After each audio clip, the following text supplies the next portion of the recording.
1915. Carl Laemmle, movie producer and founder of Universal Studios, opened his lot to the public. Spectators would join the set of silent films during production at the then called Universal City, all for a steep admission price of 5 cents, which included a boxed chicken lunch. However, as films with sound and dialogue became more and more common, the background noise for guests was suddenly an issue for film production. It would interfere with and interrupt filming. Thus, the Backlot tour was discontinued in 1930. 1964. Universal Pictures once again opened its studios to the public, this time in the form of tram-guided backlot tours through sets and sites. Over the years, this attraction would serve as the cornerstone of a fully fledged theme park adjacent to the studio backlot, forever cementing a connection between Universal's filmmaking and theme parks. A place where you could ride the movies and experience stories that before were only possible on the silver screen.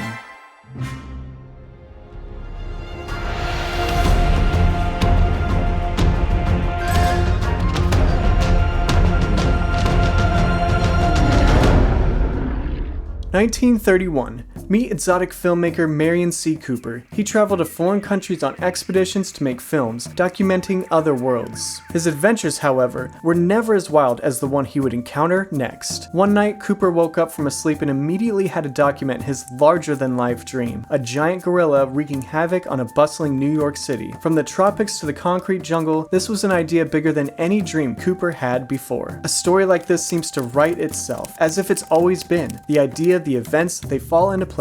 Marion C. Cooper would collaborate with writer Edgar Wallace, preparing this dream-inspired story for his next film. Cooper had pitched the stories to studios such as Paramount and MGM, but production companies were picky during that time as the United States was in the early years of the Great Depression. The script was eventually picked up by Radio Pictures, also known as RKO. They had released notable movies such as Citizen Kane and The Jazz Singer, the first feature-length film with dialogue. Now, the production company had a bigger story to tell. 1932. With the screenplay finished, production was underway on a movie called The Beast, a working title taking inspiration from the famous fairy tale Beauty and the Beast. The film would star Fay Wray, Robert Armstrong, Bruce Cabot, and most prominently, King Kong. With no actual 30-foot tall gorillas available during casting, the production team would utilize a figure made of wood, cloth, rubber, and rabbit fur, made lifelike thanks to the art of stop motion, headed by special effects pioneer Willis O'Brien. Kong-sized props were also used, including 2 arms, a foot, and a face. Kong's arms, used throughout the movie to hold victims, were fabricated out of steel, rubber, sponge rubber, and bearskin. One of the hands could grip victims, while the other had articulated fingers to add lifelike movements. The foot was used to stomp on victims, oftentimes very gruesomely, into the mud. The 4th prop that made up the star was a face used for close-ups. Used to show facial expressions during certain portions of the movie, Kong was able to hold victims in his mouth. This rounded out the movie's horror tone, including huge, sharp teeth. Skull Island, the treacherous abode of King Kong, was made possible by paintings and projections in addition to set pieces. When actors and stop-motion figures were on screen at the same time, mirrors were craftily utilized to bring the scene together. As production went on, the monster and his island were brought to life. The movie would soon be ready for audiences.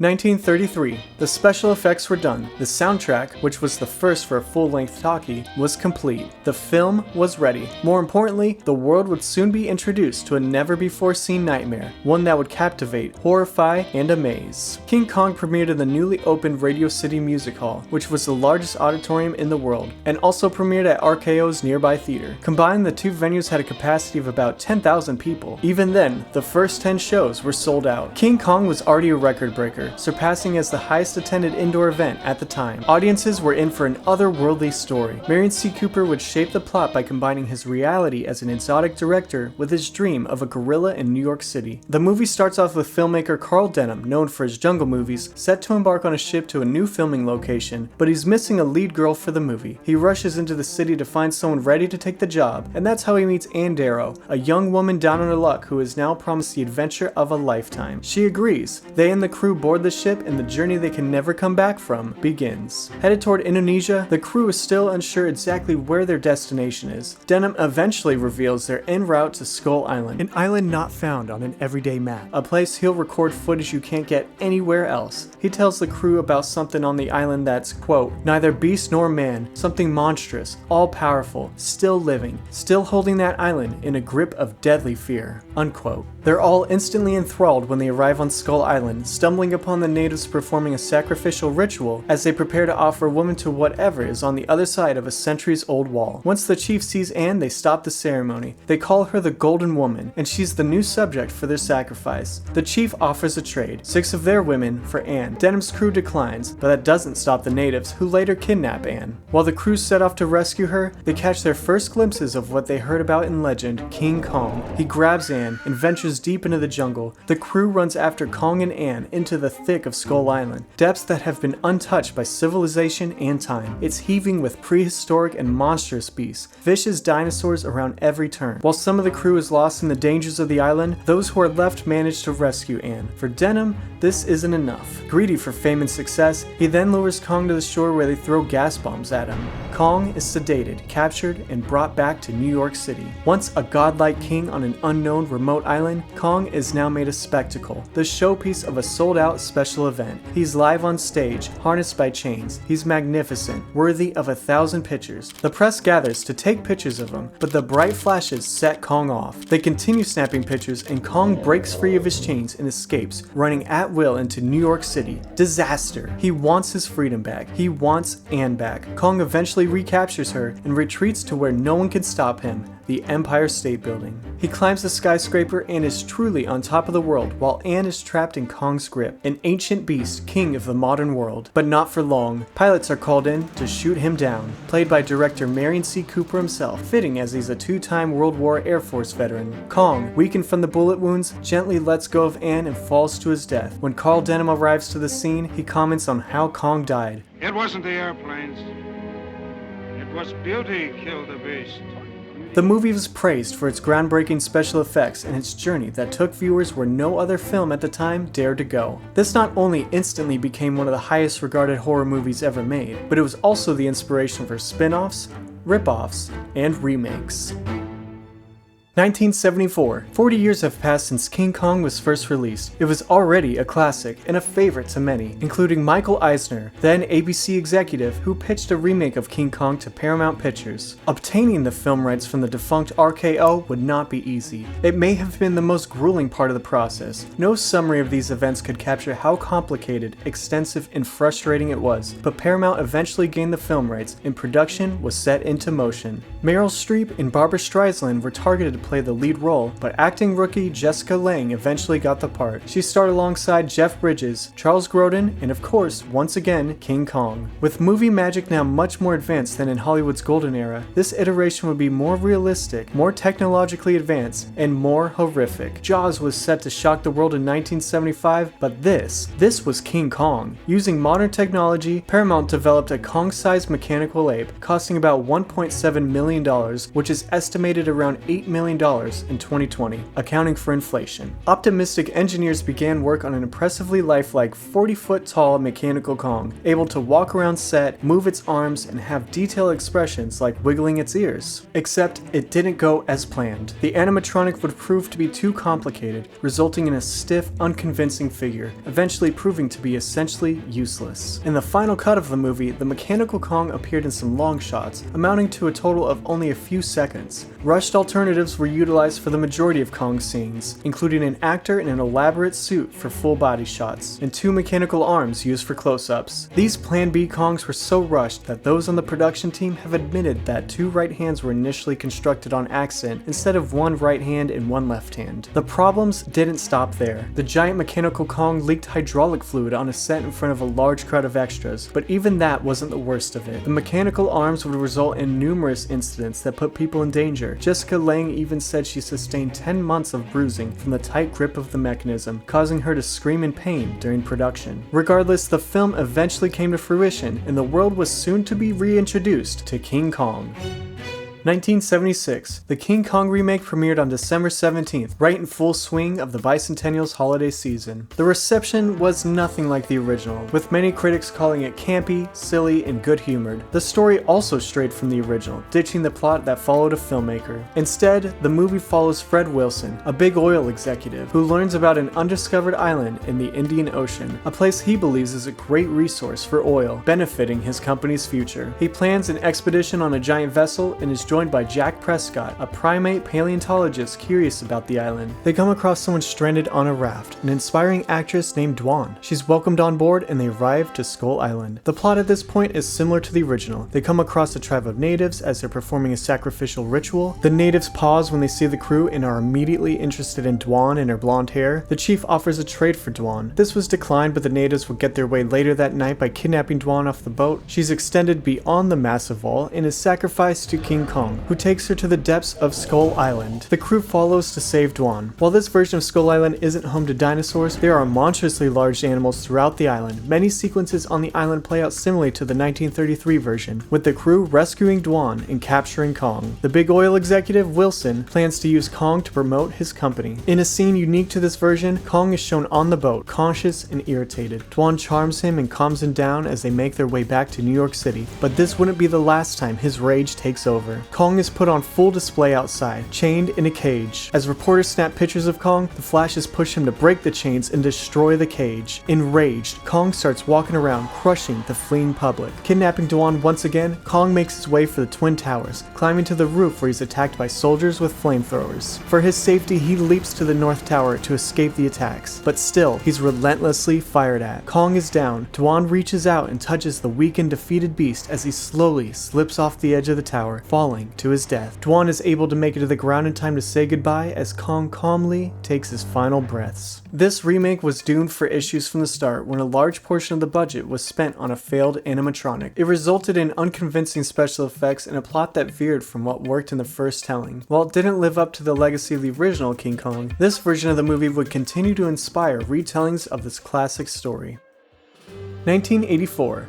The Studio Tram Tour at Universal Studios Hollywood has been a Southern California staple for 2 decades now. As a dynamic attraction, it consistently received additions. MCA Planning and Development, now known as Universal Creative, sought to make the attraction more exciting by bringing in a colossal horror icon, none other than King Kong, directly inspired by the relatively recent 1976 remake. This edition would be bigger, more ambitious, and more involved than any studio tour add-on before, requiring a brand new 2,600 square foot soundstage. To make this possible, Universal had to do what Paramount couldn't years earlier, build a Kong-sized animatronic, one that operated on a daily basis, rather than one designed to last for the duration of film production. Legendary Imagineer and engineer Bob Gurr, whose resume includes extensive work on Autopia, Haunted Mansion, People Mover, and Matterhorn bobsleds, designed a complex, 30-foot-tall, 7-ton Kong animatronic. This lifelike figure was capable of 29 separate functions and even had banana breath, bringing a full-size Kong to life for the first time ever. Construction on the animatronic would begin in late 1985, with an opening date set for a few months later. 1986, King Kong Encounter opened to the public as a part of the famed studio tour. The Kong portion of the attraction would start off with the tram entering a soundstage where they're put in the middle of Manhattan on the Brooklyn Bridge. Stopped in front of an apartment window, passengers could see a TV playing news coverage filmed in a helicopter. The report states that a giant ape is on the loose in the city. On the TV, the breaking news is interrupted when Kong attacks the helicopter, which then crashes right beside the tram. In an attempt to escape, the tram drives farther down the bridge only to be stopped by the source of all this havoc, King Kong. He's eye level with the passengers, surrounded by bridge cables he has destroyed. He rocks the bridge, and the tram pulls away and escapes the rampant Kong, but this wouldn't be the last we'd see of him and his terror up close and personal. Much more exciting plans were on the horizon. 1986 continued. Universal's parent company, MCA Inc., and North American movie industry company, Cineplex Odeon Corporation, announced their plans to open an entertainment and studio complex in Orlando, Florida. The destination would incorporate theme park elements such as shows, exhibits, and of course, rides.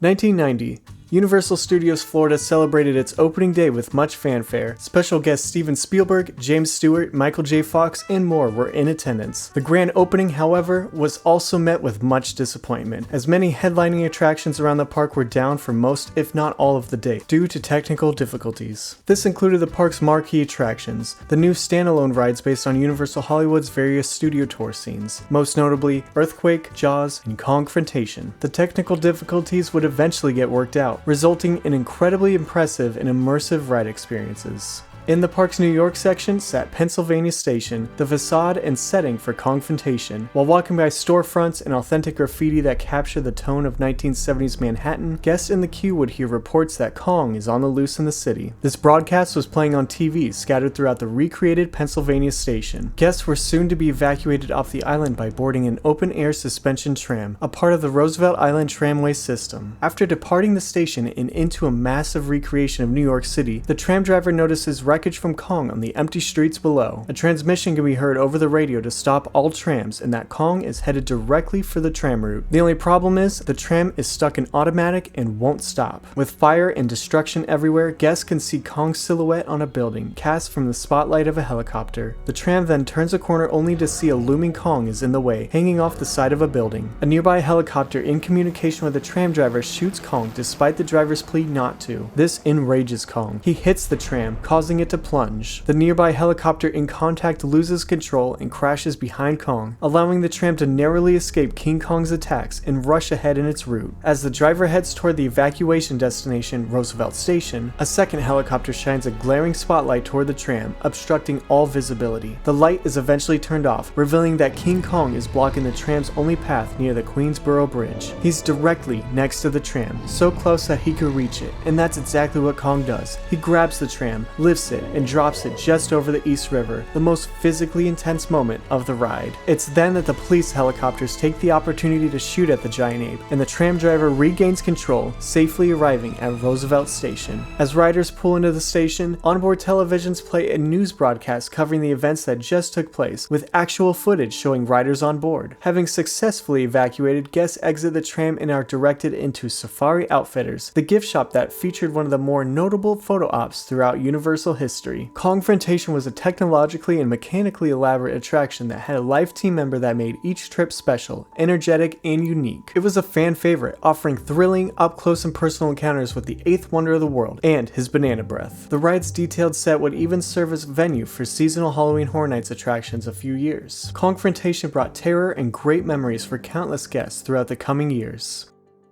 2002. Kongfrontation had been in steady operation for over a decade, but had experienced declining popularity. This opening day attraction was showing its age, especially when compared to the recently opened world-class rides at Islands of Adventure. It was unreliable, continually needing extensive maintenance, and required extra staffing with a live team member on each ride vehicle. Additionally, while the ride's animatronics and effects were impressive, the ride's pacing would cause Kongfrontation to be overshadowed by other attractions in the park. On a ride like Jaws, you couldn't see the shark until it lunged out of the water. This kept the story engaging, the moment tense, the ride exciting. You could see the animatronic ape well before you arrived next to it. There's no hiding a giant King Kong until the perfect moment. Although undoubtedly stunning and beloved, Kongfrontation did not have a bright future. Universal Orlando announced that Kong's reign would come to an end on September 8, 2002, making way for a new indoor coaster based on the Mummy franchise. Despite the announcement, the ride had a devout following. This news was met with a few protests and numerous complaints. However, the final day of operation came as planned, and Universal hosted a small event for pass holders, offering a chance to say farewell to the esteemed beast. Fans held bananas to the sky in honor of this marvel of an attraction, and guests lucky enough to ride that day walked away with a commemorative gift. Kongfrontation was the first major Universal Studios Florida attraction to close, the beginning of an end for Universal's focus on writing the movies. Still, films would continue to inspire future attractions. 1990s. Universal had reached out to Peter Jackson after admiring his dedication and work on his upcoming 1996 film, The Frighteners. The production company had offered him to recreate Creature from the Black Lagoon, but soon found out about Jackson's obsession with another classic monster, King Kong. See, Jackson was brought to tears when he was 9 and first saw Marion C. Cooper's King Kong, obsessing over the film so much that he attempted to make a version of his own at the age of 12. That passion combined with his craft for filmmaking was exactly what Universal wanted, and exactly what King Kong deserved. With King Kong now in the public domain, Universal offered for Jackson in 1995 to remake the movie. Even as a huge Kong fan, having been a memorabilia collector for years and having read numerous books on the topic, Jackson turned down the opportunity. Though he had second thoughts when he realized the movie would be made with or without him. He didn't want someone else to come in and make a terrible new version. As such a devout fan, Jackson wanted the movie to be done right. He reached back out to Universal and agreed to direct a film. This would be the third retelling of King Kong, and it would also be the third unique take on the story. Jackson and his wife Fran Walsh started working on a script that followed the character Anne, who's now the daughter of a famed archaeologist. Digging through the ruins of Sumatra near Indonesia, where fictional director Carl Denham is filming his next movie. That's where they discover a hidden Kong statue and a map to Skull Island. Though a different take on the story, Universal approved the script and pre-production started with plans to begin filming by 1997 for a release date of summer 1998. Actors Kate Winslet, George Clooney, and Robert De Niro were all considered for roles. With progress starting on sets, CGI work, and other pre-production underway, Universal became worried with the movie's release, considering similar blockbusters such as Godzilla, Planet of the Apes, and Mighty Joe Young were to be released in the coming years. Universal dumped King Kong in early 1997, the same year filming were to start. All production came to a halt. With the King Kong project now abandoned, Peter Jackson then moved on to a future Lord of the Rings trilogy. 2003. During post-production of the third Lord of the Rings movie, Universal had once again reached out to now critically acclaimed director Peter Jackson in talks to restart the King Kong project. Once post-production wrapped up on Jackson's final Lord of the Rings movie, pre-production began, and King Kong was set to release during the winter of 2005.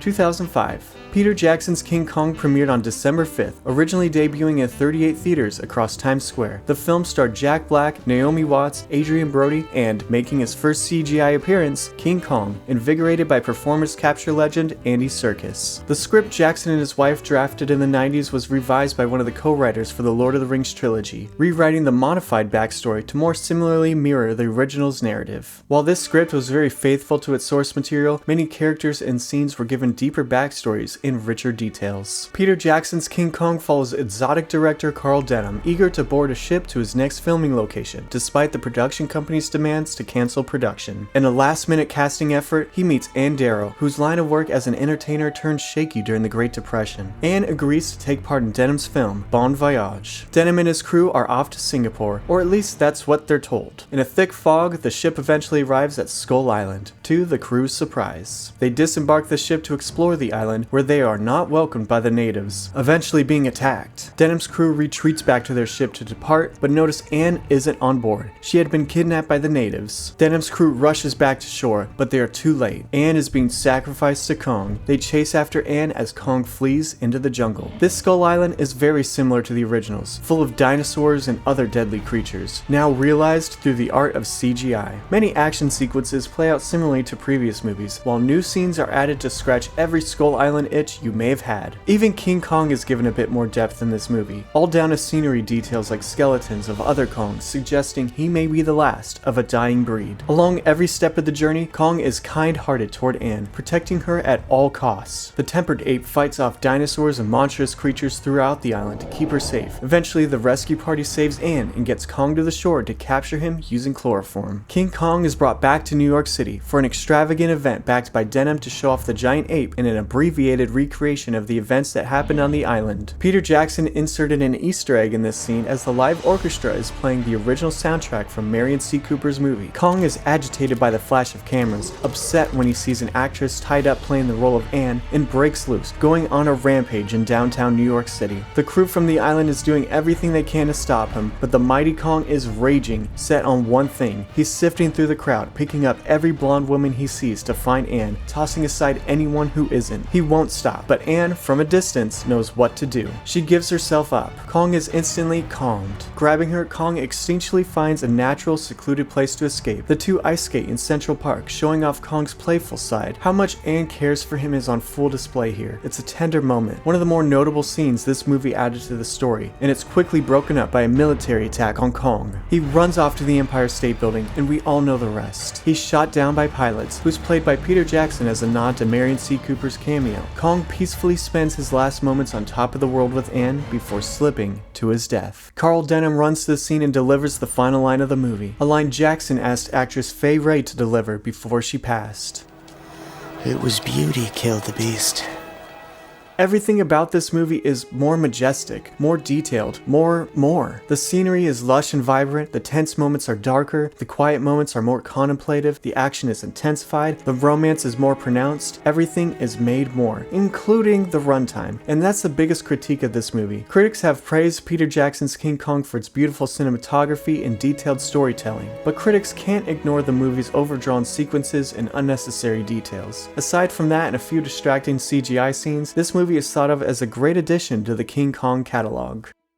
2008. Hollywood's King Kong encounter had been open for 20 years, nearly twice as long as Florida's Kongfrontation lasted. On the morning of June 1st, a 3-alarm fire broke out on Universal Hollywood's Backlot. The event resulted in 17 non-fatal injuries, the loss of a considerable amount of digital media, and the destruction of King Kong Encounter. The entire attraction, including the animatronic, were lost beyond repair. The studio tour would still exist, now with some fire-damaged sites in No More King Kong. With the recent Peter Jackson King Kong film, Universal took this fire as an opportunity to upgrade the tram tour. As announced in 2009, Universal Studios Hollywood made plans to update the tram tour with a new King Kong scene. About the new attraction, Audrey Ige, director of publicity at Universal Studios Hollywood, said, quote, "We are happy to be able to bring him back. No one can destroy the great ape," unquote. Director Peter Jackson said that he wanted to rebuild the experience using 21st century technology.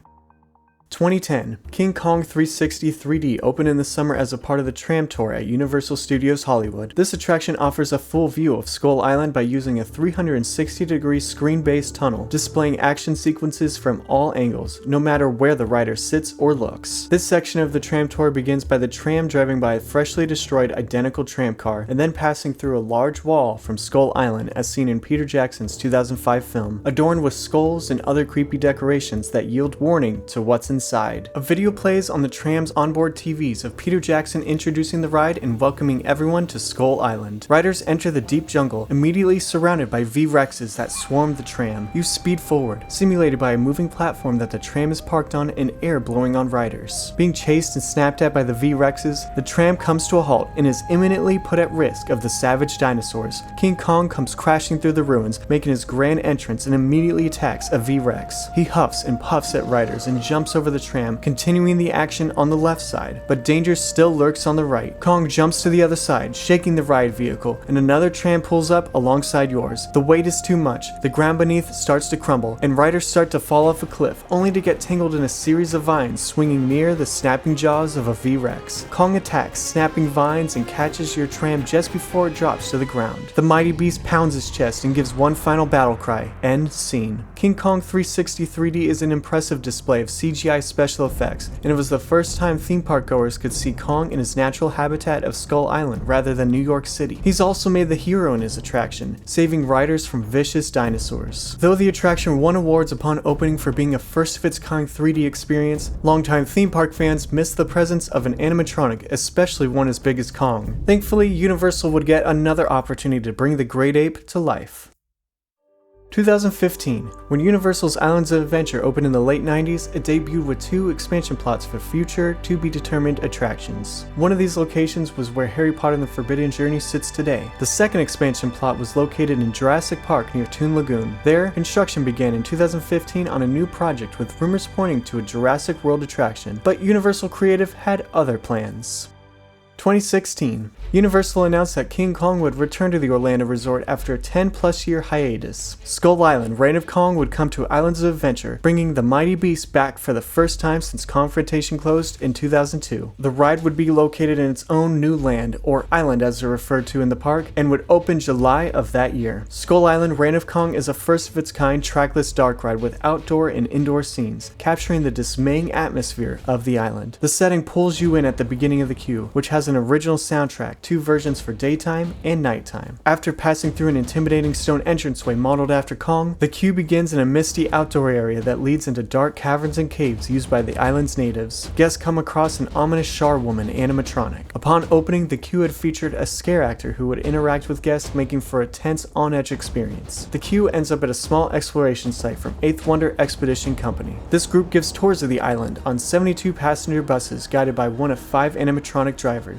Guests board, and the bus passes through an outdoor section as island natives chant Kong, Kong, Kong. The bus enters the famed gate, the point of no return. Immediately inside, riders can see a Kong skeleton and animatronic creatures before coming across another group of explorers, led by a character named Kate. This scene and the next few to come play out in 3D on a screen. As one of the explorers sets off a flare, they are swarmed by bat-like creatures. Kate is captured and taken away. As the bus pulls away to follow her, a distant Kong silhouette can be seen briefly. He's nearby. In the next scene, the creatures drop Kate into a swamp area. She's then attacked by a horde of monsters. She fights back by shooting them, splattering guts all over passengers. Kate is caught by a giant scorpion, and then the bus follows her into the middle of a vast jungle occupied by a pack of dinosaurs, including motion similar movements from the platform the bus is on. This scene is essentially beat for beat the same as King Kong 360 3D in Hollywood, with the exception of an expedition crew in a bus pulling up alongside you instead of a tram of tourists. Once Kong defeats the dinosaurs and saves the bus, he exits and the bus turns the corner. You're met by Kong. He's impressive, massive, his facial features are articulate. He snarls and gives off a thunderous roar, a monstrous finale. The bus pulls back into the caverns where passengers exit. Skull Island Reign of Kong takes ideas from the Hollywood version and expands greatly on them, adding a bit more of a backstory, a few more scenes, and impressive animatronics that make for a great payoff. The attraction has good rewritability, as each of the 5 drivers offer different commentary, spieling a slightly different take on what's going on depending on who's in the driver's seat. Fans of Orlando's Kongfrontation point out that Skull Island Reign of Kong is a bit lacking in physical sets, but the ride is still a great addition to Islands of Adventure, and a definite upgrade over an empty plot of land. A dream brought to life through movies. Stories made real at theme parks. Kong is such a towering character in stature and in popularity. There's no end in sight of his reign in cinemas, theme parks, and our hearts.